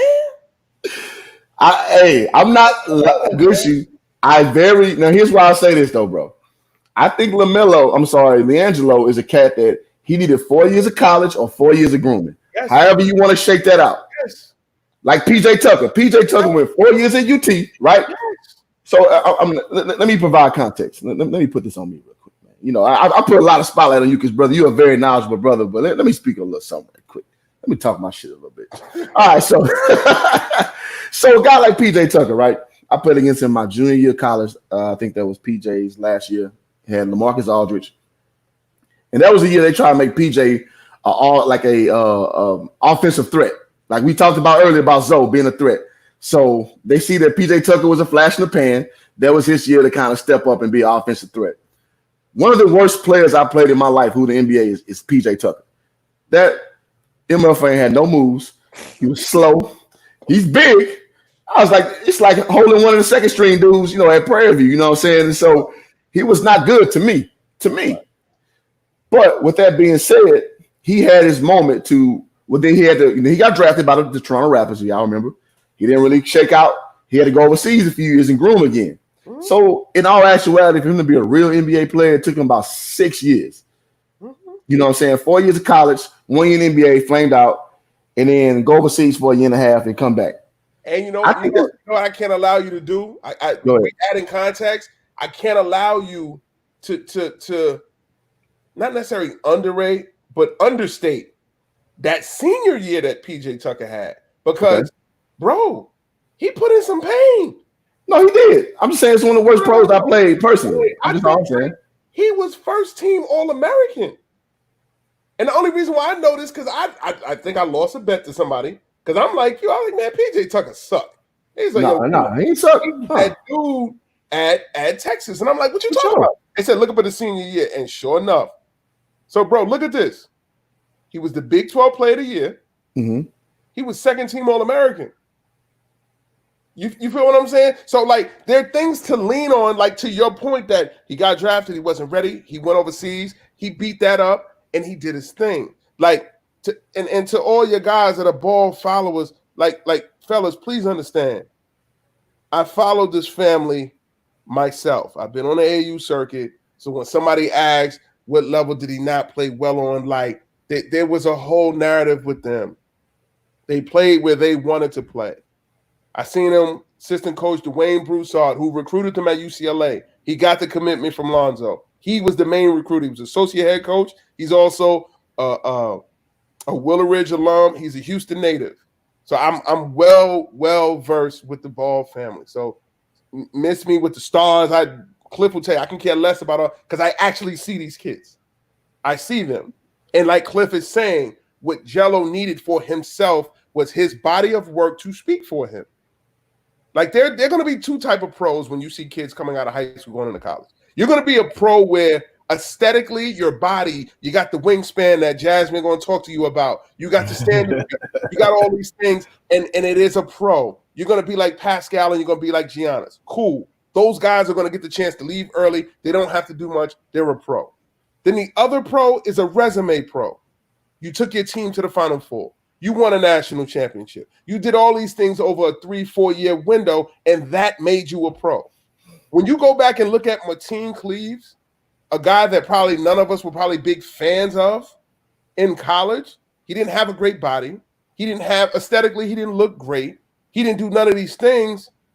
When you look at Mateen Cleaves' resume, Jesus Christ. Dog, the man been to, I think, 2 or 3 Final Fours. He was regional MVP 2 times. Yep. He was all Big Ten twice. He was Big Ten Player of the Year once or twice. Like, his resume got him to the door. And that's what it is. You bring it to the hometown Rockets. They drafted the little, I was about to use a unprofessional word in short person, but the dude from Campbell, oh, man, shot up all the balls. I can't forget. Oh, man. Dude from who? He went to Campbell. The Rockets drafted him. He was on the end of the Rockets bench. What year we talking? This past year. Oh, man, he was a shooter. But to make a long story short, he was kept over Shamari Pons. And all my people in New York, the Rockets is hating Shamari, blah, blah, blah. I said, no, he's not better than him. I said, because that man from Campbell scored 3,000 points. He was one of 9 people in the history of NCAA basketball to score 3,000 points. And that ain't easy. Talking about. That ain't easy. I don't care what program you play for. That's not easy. 3,000? But I don't care who you play for. Had Shamari not left early, he would have had something on his resume where he would have been the all-time leading scorer at St. John's, and somebody would have been saying that about him the very next year. So I'm like, come on, like, people got to understand, like, it's just honesty, man. Don't none of us, like, ain't nobody killing these people over nothing. Like, it is what it is. But at the end of the we day, got some pushback for you from Jello, from the Jello thing. Hey, you gonna have fun with this. All right, so bro, he said any player that steals from China, that father challenge system gets an ankle surgery will be Jello position. Any player. So you basically saying getting blackballed, cap style. So what's your response to that? Lloyd Daniels was caught smoking crack. I really wish we had the Stephen A. smoking crack. Yo, I don't think people understand this, man. Like the league don't listen, man. If you have an ability, it does not matter. And that's even in football. Do we now see you may be well versed in football better than me, Cliff? Do we got a name some of the Cowboys that got caught doing what they was doing? Man, it's too many to name, bro. We'll talk about women. We want to get Greg Hardy get an opportunity. We're talking about damn near Ray Lewis killed somebody, man. Matter of fact, he killed two people. Double homicide, they call him. He killed people. Literally. That is great. If anybody ever, and this is free game, if you see Ray Lewis in public, scream out double homo and watch he turn his head. Because his teammates literally called him that. So when we sitting here saying that a kid is getting blackballed, if he can play, he can play. It don't matter. He can help somebody win. Now, when he gets better, if he can help somebody, so be it. So but I don't hear that he's getting blackballed because of his pop. If he was getting blackballed of his pops, then why is LaMelo ain't getting Thank you. He just answered his own question, man. It's the talent, brother. Right, and I want to give Ballfax prop, man, because Ballfax is one of the first people who actually stepped out and told the real story. Because even, I'll be on your ass a lot, and you learn a lot from me through this. But like even like they're talking about the shoes, talking about Alan Foster, talking about whatever, like it's a lot of misinformation that went out about the family. So he one of the first dudes who stepped out, and I gotta give him his flowers, man. So this time last year, roundabout, nobody was really giving truth out. Everybody just had all kind of conflated information, and he kind of made a sensory where like you got real information about the family. Mm-hmm. Now I agree with I rocked with what he did on that merit. Now as far as actual hoop evaluations, me and him got separate opinions on that, and like me and yourself, we got separate opinions on that. So I think we're pretty lock and step about Jello. Ballfax is pretty high on Jello, and that's just right. That's cool. So I just want to hear him to hear from you, somebody who in those circles who know what's up. Way, that's his name, Chris Clemens. I could not remember. Thank you, Brandon Patterson. That B Pat is the oracle, man. No, listen, man. 3,000 points, man. That's crazy. Like any NBA team, your justification and real talk, the Rockets kept him. You could keep him off that alone. Yo, he scored 3,000 points in college. Oh, he must be good. Like, come on, man. Like it's no dime. Thank you, my man. Raw Uncut Truth. If they Mitchell Robinson had one of the most shottiest background checks in NBA history. He was still drafted. He didn't go to college. He lived up in Dallas. He was working out. Matter of fact, he was working out over there, Cliff, in Frisco, where the Texas Legends work out at. Okay. Stayed in the cut. Didn't play nowhere. He was taken in the second round. They gave him $6 million. Why? Because he had an ability for the NBA. It is what it is. I'm not like I don't get paid for this, but I could easily put my predictive analytics together and tell you normally how this is going to work out. So again, now if Jello can grow to 6'9", he can keep that pretty looking form, and he's stroking it, and he can, you know what I'm saying? Like, it is what it is. All right. You try to compare cracks and innovation, seeing a story that president involved with. No, he clearly didn't see my analogy. Ball facts. What I'm saying to you is that Lloyd Daniels was on a visit to UNLV, and the president had nothing to do with a random sting of a recruit on campus. Lloyd Daniels is from New York. He was at UNLV. He got caught. The world knew Lloyd Daniels got caught. And with all that being said, he still was able to find his way to the NBA. So what I'm saying to you is, it doesn't matter what a shortcoming or hiccup may be. If you have ability, you will get there. You get a job. Period. You'll get a job. Don't tell me about an ankle. Don't tell me about the pops. The man was smoking crack. like I don't get, like, how is that not one of the worst evils to ever see in your life? Someone was smoking crack and he got a shot. I look at a cat like Gary Flowers the same way, man, from Oklahoma State, bro. Bro, Vin Baker. They said Vin Baker used to have Listerine in the water bottles in the league when he was in fucking in Seattle, and he still got looks in the league. What are we talking about, man?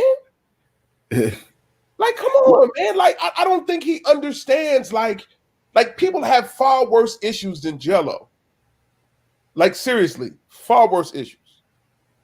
All right, ball facts. You're going to have to explain it. You said dude better than Jordan. You're going to have to explain that. But go ahead, Dain. My bad. Say that again? Now, ball facts said dude better than Jordan. I don't know what Jordan he's speaking about. So you got to explain that to me, brother. You got to be talking about Brian Jordan. Farmer. Jordan Farmer. Exactly, or Jordan Farmer. Explain that to me, brother. Explain that to me. No, I mean, I don't know, man. It's like, listen, man, at the end of the day, and this is the sad part, because this is the society we in. He's going to sit on the edge of his seat hoping that my man gets there, and that's cool. It don't make me no difference either way. Now, am I a bad guy if I go looking for him? If Melo don't make it, then I'm a hater. Oh, you didn't want him to? No, it's not about that. It ain't about that. We just being honest about the honesty of the situation he's in at the end of the day. Like, the NBA is difficult, man. It really, really is. Like, I think people see the draft and they see the common people and our neighbors and family friends and, you know, guys going to the league. Bro, like, that window, Trayvon Duval that went to Duke, he was on the biggest stage we can think of, was rated the #1 point guard in the country coming out of high school. He may never make it to the NBA. Does that put it in better context? Because he talking about how Jello was a 3-star. This dude was the #1 point guard, and he may not make it. This dude was in front of Trae Young. He was in front of Quade Green, Jalen Hand that was at UCLA. All these dudes, Trayvon Duval was in front of him. Look at Seventh Woods. Say that again? Seventh Woods. Oh, that's another one. Seven Woods is still in college. You like, know, on, man. Like, I love the YouTube cats. I wasn't a fan of his, but my kids love Seventh Woods. I'm like, I don't know. But I know it's hard, dog. Exactly. I think you get my point of what I'm saying. It's hard, bro. It's hard. Now, he's telling me about a quote that Jadakiss, like ball facts. You understand that's a rhyme, right? That's not a truth. Jadakiss is a rapper. He just said it in the rhyme because the words made sense. That doesn't mean it was true. Like, okay, I got it, man. I mean, but at the end of the day, like, it's no exact science, but man, this stuff is hard. And I think that's what we all of us, whoever you're a fan of, whoever you're an advocate of, you have to be honest to say, bro, man, this like you're in a special place and this shit is hard. This is hard. Like, it's really, really, really, and especially like to a lot of those that got in and then fell out, and you think they're coming back in. I don't know about that, man. Great. I don't know about that. That's it's hard. It's tough, man. And okay, go ahead, brother. Nah, it's difficult, and I think people don't put in enough like perspective and context of how hard it is. They just think, oh, he'll get another shot. Nah, man, this dude's coming every year. Who's coming every year? Every year, like it's not gonna be a layoff. Not to mention, you got vets like the Chris Pauls, the LeBrons, the Hardens. They don't want to give that money up. Shit, no. If we just read off that John Wall is about to get $135 million over the next 3 years, you really think he's ready to give that up after these next 3 years? No. And it's all about positioning, and it's all about jockeying, and I'm not giving up. You think John Wall going to give up a couple dollars so they can sign Jello? Hell no. He won all his paper. But it is what it is. We'll see what's up, man. I think Jello, man, eventually can get there. I mean, he's just off the family lineage. You know, you look at the third Drew Holiday's with third brother, Aaron. Yeah. I mean, it's possible down the line, man. I think Jello got to put his work in. That's just what it's got to be. You know, again, we talking about his brother, 2 5-star candidates. He a 3-star. You just got to grind, man. That's it. You just got to grind. That's all it is to it, bro. All right, so my man DJ got a comment, man. Let me scroll up and find him. said if LaMelo was in Jello's situation, he'd be a first round pick. So basically saying if he had that quote unquote shit on his name, he still would be a first round pick, which I agree with. I mean, because you're talking about But 6, I don't 7 understand like, do they think people are holding that China situation against him? I think so, and I think that's where your expertise comes in. I mean, because there is a character issue, quote unquote, and they do talk about those. But like you're saying, there's levels to character issues. If your level, basically, I'm gonna say it before you say it, brother. If your talent don't eclipse your risk, then you won't get picked. But if your talent level's here, if your risk level is here, you still gonna get picked. But if your talent level's here and your risk is even here, nah, it ain't worth it. But if you up here on the scales of talent, they gonna take a flyer on you, bro. Because I'm gonna be let me destroy your dreams. Yeah, no, I'm about to pull up this draft. Entertainment league, bro. It's about entertainment. It ain't about morality. It's about entertainment. Can you fill seats up in them? Can you sell jerseys? That's what they care about. Along with your talent. Now you gotta be good enough to get there. Don't get me wrong. But can you give me the other aspect too? Like we talking about on the phone before you got on thing though. No, I'm trying to look at the draft for some of the draft guys and the background checks that I know that dudes had. Like I said, Mitchell Robinson was one. He had a spotty background, but I'm trying to think of guys who shit was out of control. I mean, it doesn't matter. If you can win games, like it wouldn't matter. Like he was a kid. He got caught stealing. Did Cam Newton get caught stealing or some shit like that? Huh? Cam Newton, did he get caught stealing or something like that? He got caught? Yeah, Florida. My man with the Spurs, DeJounte Murray. Yeah. DeJounte Murray admitted that he was a drug dealer. Yeah. He owned blocks in Seattle. So I don't like he was a drug kingpin out there. Like that ain't. And you talking about stealing in China? So we talking about petty theft out of a Louis Vuitton store compared to a dude that sat up and told NBA management, "Yo, I own these blocks in Seattle. I've been selling drugs since I was 16." Yeah, that's tough. And DeJounte Murray's in the league. He just got read up. Like you think stealing in China? Like I'm not gonna lie to you, Cliff. Respect to them brothers, but I you know my patience level. Like I'm not gonna sit here and like go over something that in their mind that they're deeming this is what's holding him back when that has absolutely nothing to do with it. Well, that's why I want you to approach it. I want you to talk to it directly. Yeah, and I'm saying this with all due respect. Like, fellas, if you can play basketball, that shit does not matter. It does not matter. What was my man from UNLV?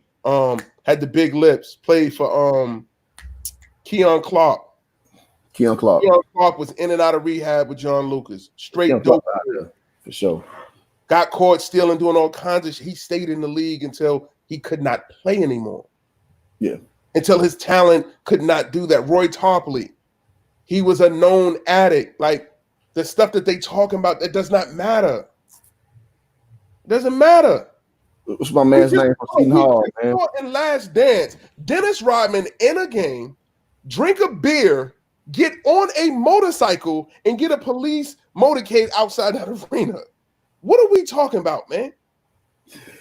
Yeah, man, it's a lot of deviance in this motherfucker, man. If he's good enough, if they he's good enough, man. Petty theft in China when he was in college? Are you serious? Come on, man. No, but I like this though, because here's a disconnect, bro. In my opinion, now, ball facts. I don't know if you play sports like that, but what you see is when you get in the trenches, you see like, brother, there are a lot of dudes with super checkered past who get opportunities that that flies on the radar. And I leave them nameless, even in my school prayer. I'm not nameless. Damn that. So one of my good friends, man, he was from New York. He went to Lincoln High School, played with Bassie at Lincoln. Man, we brought him in the Prairie View. Man, we had to make sure he was right. You know what I'm saying? A lot of ways to get his shit right. You know what I'm saying? And he was worth it. He was a very much a well worth the investment. Let me put it that way. You know what I'm saying? Like all conference player. And like some dudes just need maintenance, man. It is what it is, man. And so that is the normal story with a lot of these cats, man. You got like checkered backgrounds. You got a lot of unnecessary, you know what I'm saying, babysit that I may have to do for you. You know what I'm saying? And it's that's normal. Like all these stories are normal. But when you got the talent, you're worth the energy.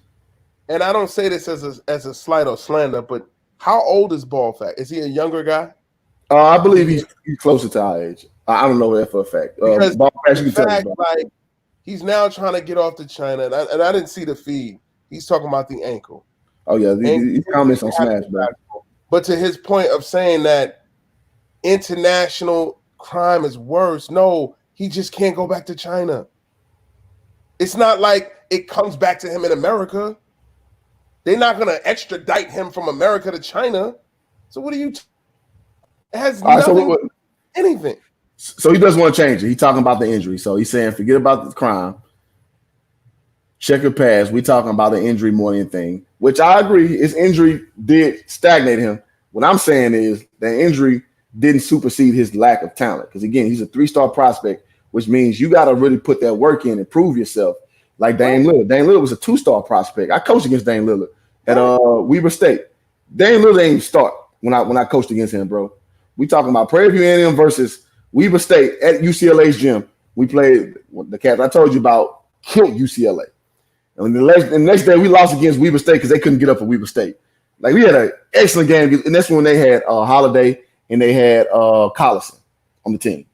So this right after Westbrook left and right after Kevin Love left.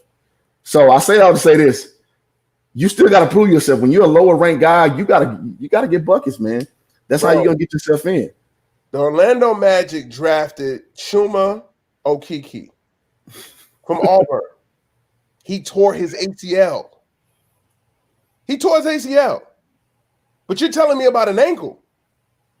If you have ability and your ability warrants you being in the league, you will be taken. Like, it's too many examples, bro. Like, I could go on for days of guys who had injuries and they still wanted them. I'm sure you can do the same in any other sport. They still Dez. Exactly. Your favorite poster Dez talking about, your favorite poster Jasmine talking about Dez, man, which is, you're the babysit Dez, bro. Exactly. And I guess in Jerry's mind, he might have felt it was worth it. When he looked back for what all he gave him, you know what? He loved him. Jerry don't ever turn his back on his guys. Never.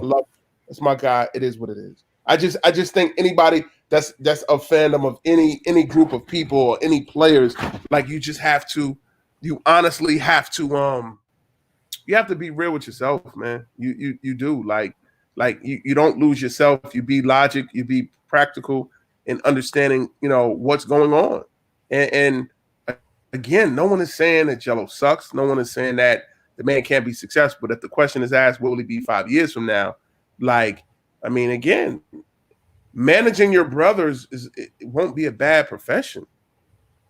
Like if to your point, Frank, about what Mike Schmidt from ESPN said that Jello has a chance, to be a superstar, and then your other brother Lonzo's in the league. Managing their life won't be wrong. Yeah. That won't be a bad thing. If that's the space that Jello is in. Because ask yourself, do I really chase? Because they don't get paid no paper in the G League. Let's be clear. They do not get paid. So he's chasing every bit of $25,000 to $35,000 for 5 months, 4 months of play, or do I go manage my brother, bring in these commercials and these contracts, and I can make 6 figures for myself? Like, life is more than just basketball, man. It really is. It's more to it than that. Agreed. And I don't think, and to your point and Ball Facts stuff merged together. Like, he can't lose. No way that man can lose. And I think that's what a lot of people lose perspective. And I know you're not hating. And to be honest, I brought you in not knowing what your opinion was. I know 2 years ago you ain't had the same energy for the ball family. You was very much a staunch opposer, but I see what you are now, and I respect it. Like, and I don't coerce you to think how you think. As you know, I don't tell you how I think. You know, me and you have many battles on that, and that's okay. Like, it's okay to have your opinion. And so, the overriding opinion I want to see is that man can't lose either way. If the NBA ain't in the cards, it ain't in the cards, and there's no shame in that. There's no shame in that. I was gonna ask you. So that's why I'm at on that. What was that?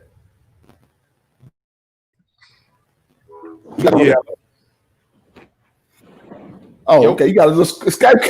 I thought somebody sniped into the call. Not sniped, but hacked into the feed. I was like, oh, what happened? Somebody was calling the mother line. Now you good? No, somebody. Already. Martin Green had a great point. Kenya Martin broke his leg, still win number one. Like we I think we're in the era, and I laughed about this with my boys. It's true. We're in an era where them old injury excuses our uncles used to tell us, and our grandfathers, that shit ain't working now, bro. That they holding my letters. Remember niggas you said that shit in Frank? Yo, man, I would have went to LSU. My coach was holding my letters. Listen here, man. Stop. Oh yeah. Like please stop. Like that doesn't no. The visibility where everything is nowadays, nah. That's not how that rocks. That's not how that rocks at all. And I just say all that to say, listen, man, with him, his story is still being told. Exactly. The work that he has to put in to get there is going to be much harder. I see it like I'm not making the Jello will make it comment because you can't be that definitive in a situation that's so hard as it is. He keep talking about which star he was, but there are 5-star guys that are not making it. Yeah. So what makes you think a 3-star skips over a 4-star, a 5-star, which rating wise they were better than him then and they're better than him now? What like there's no, you have no validation of he's going to make it. Like, nah, man. It just don't. Again, man, you said he had an injury, he was out. We just said how COVID has been a blessing because everybody's been able to get rest. Let's see what Jello's at next spring. Let's see where he's at next summer. Let's see if he makes somebody's summer league team. Because right now, I don't see it. I just don't. Fair enough. And man, I respect where y'all both coming from. I didn't know him 2 years ago. And you can tell him in the combos that we had 2 years ago. Because again, maybe you might want to put him in hoop jogging and tag him in some of the posts. Like, no one is shocked that LaMelo's in a position to be drafted. He was in the top 20 for ESPN then. He was. Like, that's a known fact. He was in the top 20 when he was in high school at Chino Hills. So the fact that he's in a position to get drafted now, it's not foreign. It's not like him making it there. Did his dad make it look murky? Did people want to question it because of the way the father was acting? Sure. Lonzo not taking off like the way people thought he was? Sure. But it's not a surprise that LaMelo's in a position where he is now. It is what it is. Well, I would say this as a short rebut. So you kind of breezed on this a little too much. I'm at the pause that on that. So at the same time, he was taking off draft boards. He was taking off the ranking boards because he basically broke from the system. At the time, 2 years ago, that was foreign. Now that's kind of like commonplace now, bro. That's like the thing now to explore alternative means to get to the league. And credit, I don't care who said what. I credit LeVar to spark at least the mind for people to see you can do it. Because anything, man, I saw a video on YouTube, bro. It was prophetic, but it was funny, but it was so prophetic. It was like these dogs in this kennel, right? It's a tall ass gate. The dogs just barking. And they like, trying to claw at the gate. This little ass dog climbs up the gate and jumps over it. 4 dogs immediately jump over that gate right after that. You know what I'm saying? So it just shows you it takes one person to spark that idea. Those people can follow suit. When you write, Cliff, you write, but I can't co-sign that because people were taking alternative routes before this. And we talked about that. I agree with that. What did Brandon Jennings do? And my man Jeremy Tyler, right? Ferguson, agreed. What did Moutier do? So we can't disagree and act like others weren't finding alternative routes. I got something now that a lot of people don't understand. In the last 5 drafts, there's been a high school kid that did not go the conventional route of going to college. And they either went to China or they went to Australia or they didn't do nothing at all. Real talk. They didn't do nothing at all. And they still got drafted in the first round. The crazy part, all of them would have been first rounders, but Mitchell Robinson had the spottiest background check, and he's the only one that went second round. You got Moutier, went to China. Ferguson went to Australia. My man up in Portland, Anthony Simon, he went to IMG. He didn't go to college. Mitchell Robinson. And then my man at OKC, I'm skipping my head right now. Ferguson. Ferguson. No, not Ferguson. They got two kids on their roster that didn't go to college. Oh, okay. My man that went up to Boston, he took the New Balance deal. I can't call. Left-handed, he's from Ohio. Man, that's my little man. Damn. It'll come to you. Circuit too. He's skipping my mind. Man, where the feed at? I know y'all ain't hang up. Light skin, he played in OKC. He signed with Rich Paul. I can't recall. God damn it. And now Nicole Rose got a good point. People said Jello ain't make it to G League. That's true. People were saying that he wasn't good enough for G Leagues. Again, I'm not a super duper Jello guy. I think to cut you off, Darius Basil. Okay. So to your analogy about when LeVar, I can't give you that. What LeVar may have brought light to is to be confident in doing it. Like he was confident in doing that with his son, and he did it, and it happened. Because a lot of people they tend to play double dutch with it, where they want to get in, they don't know. But LeVar said it, he spoke it, he did it, and it came to fruition. But people been doing it. Agreed. People been doing it, but I'm not going to make it seem like he started something that created that wave to something else. Like that's a bit much.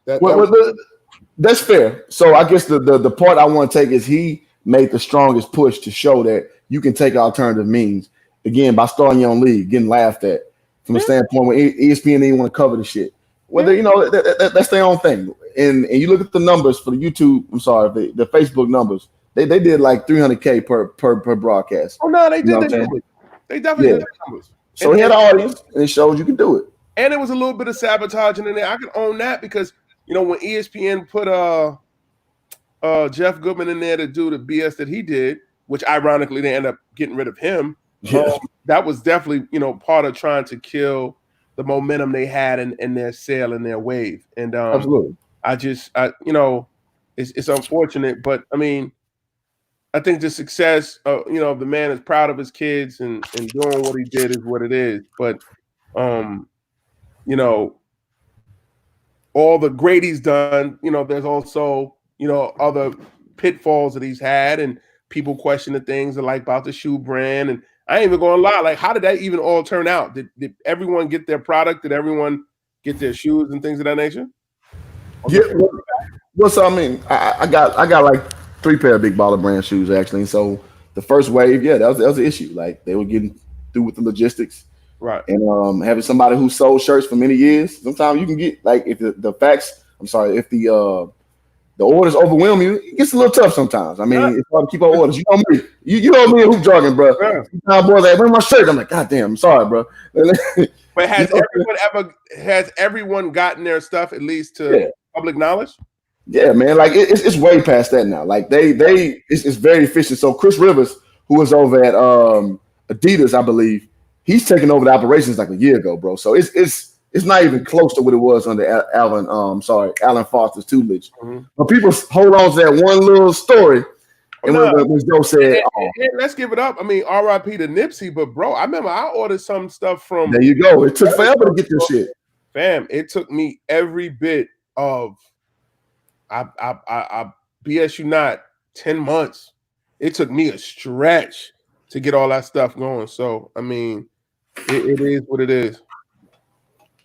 Yeah, man, absolutely, bro. And I told people just be patient, man. Like it's tough because you ain't got Nip running the operation no more. So you got other cats running, man. It's hard to fulfill those orders, man. If you're not well vested in it, and you happen to have an audience that wants to buy your stuff in such a high volume, it's tough. Yep. Especially if you're making shoes. Like shoes is a whole nother thing. Shirts is one thing. Shoes, that was my only like kick of it is like, yo, get the momentum. Like the product was everywhere. Like move the shirts. It's just like yo, Too Short and all them dudes, Master P, when they started, they didn't come with whole complete huge albums. They were selling, whether it was singles, whatever it was to start, and they built up the momentum to do what they had to do. You know what I'm saying? If it was one artist, they were pumping one artist. They wasn't pumping 5 artists at a time. And maybe looking back, it's like he took too much on to start. But who are we to judge with that? Well, that's what I tell people, man. Like you gotta. The only way you can figure it out is doing it. You can talk about it all day. You can try to make this perfect plan, but we know a lot of planners aren't doers. Mm-hmm. At the end of the day, you gotta do it, man. And so that's why I respect what it was. And again, I was a little frustrated. I'm gonna keep it all the way above. My first Big Baller Brand shirt I bought was about 2.5 years ago. Man, it took me about 2 months to get it. I had to write a second email getting on their ass about it. Now, I never posted that out because everybody would have jumped all over it. But that's just the honest truth about a starting up business. You feel me? Like, and I'm keeping the bean right now. You know what I'm saying? So that's just how it goes, man. I can honestly say, man, I can respect your commitment overall too, just to upstart companies of color with minorities, and that's something that's always been, your mantra, and I can respect that from you, knowing that you have that support. It's unfortunate because I think in much of LeVar's champagning and campaigning, I don't think he saw that enough. I think if he honestly, instead of always having something quick to say and then jumping in the car and driving off, like really touching the people, I think it could have had a way bigger effect, because I think he would have took more of the time to address, like you're saying, those smaller things to make sure it touched the people. But he was, whether it was on First Take, whether he was on there with Skip and Shannon, you talking reckless about Charles Barkley, you talking this, you talking that. And granted, to who he is, he's always been like that. But it's like, man, like you could have hit this so much harder. Like, remember, I was in Vegas. I remember I told you I was in Vegas when him and Zion played against each other. I remember that. That's why I like LaMelo. I ain't like LaMelo. And they sold out the Cashman Center. But like, that's a prime example of, you should have set up your BB, your Triple B shop, your makeshift shop right there, and could have just sold out in that one day, and then you take your show home. You did your numbers, but you all for the lights and cameras, and then, like we always say, you like to be all in the videos. Like, sometimes he cut his nose to spite his face. Like, he just couldn't get out his own way, man. Well, I look at it like this, bro. He's had many pop-up shops and then they've been very successful. So, I mean, maybe there's a misstep in that. I mean, you always can critique anybody on, 2020, hindsight's 2020, what they say. He's had plenty of successful pop-ups since then. And a lot of missteps, a lot of him talking. Mm-hmm. It is what it is. I think with the state that they're at right now, and I told people already, I think that they're fully informed. I think Lonzo's coming back. I think he said it in the rap already, and Ball Facts covered that. I think LaMelo, they're gonna wait till draft night and they're gonna announce it again. Whether it's a so is he going with Puma or is he going with Triple B? Well, I was about to say, so whether that's a collab effort with Puma or just straight Triple B, we don't know yet. The tea leaves, if you read the tea leaves, it looks like he'll be back with the family, man. So they've been kicking it tough doing the COVID shit. If you've been watching them, and I understand everybody don't watch them like that. So, right. And I don't either. But when I watch what I watch, and I kind of get caught up of how they rocking as a family. But again, Zoe supposed to be the biggest one against it. He put the rap out. He's saying he's staying with BBB. He put that out on his own TikTok. I just say this much: if LaMelo does get drafted by the Knicks, it would make all the sense in the world to either do a collaboration with Puma and Jay-Z's effect with New York City and the marketing with that, or do a solo Puma move. It really would. It doesn't mean you still couldn't product-wise Triple B, but like what he can captivate with Rock Nation and being in New York, trust me, bro. Like that would be. No, I get it. You. But again, if he can, and I don't see why Jay wouldn't do it, because Jay did it with the Marathon store. Like he did a collaboration with Marathon and Puma. So if he could do a marathon with collaboration with Puma, that would be dope. If he could do the collaboration with Puma and Triple B in New York, and he's a Knick, that's the biggest billboard that you can get besides going to LA. That's the biggest billboard you can see. You talking again? Hold up, keeping it 100 about billboards. That spot right there by Madison Square Garden, yes, Heisman joint. Facts. to my understanding, it's the best billboard in the world. Exactly, it's the most expensive spot in the world. Absolutely, they would definitely get that spot. Absolutely. Definitely. Yeah, and I think again the tea leaves is being read with them going to Rock Nation. They're gonna promote them harder than anybody else as far as the hip hop generation, the target market that you need to boost that brand. So they're making the moves. I'll tell you, when they got Chris Rivers and the other dude, I forget his name. They haven't been publicizing this, so you actually kind of got to follow the family a little bit to get that part. Right. But they've been doing their thing. I think they've been faking Lonzo being indifferent about the brand to cause a storyline, because that's what you do. That's what you do. You cause controversy, people talk about it. Mm-hmm. So that's been my assertion for a minute. You know what I'm saying? And like I said, cats like Ballfax, cats like DJ, they've been kind of akin to that already.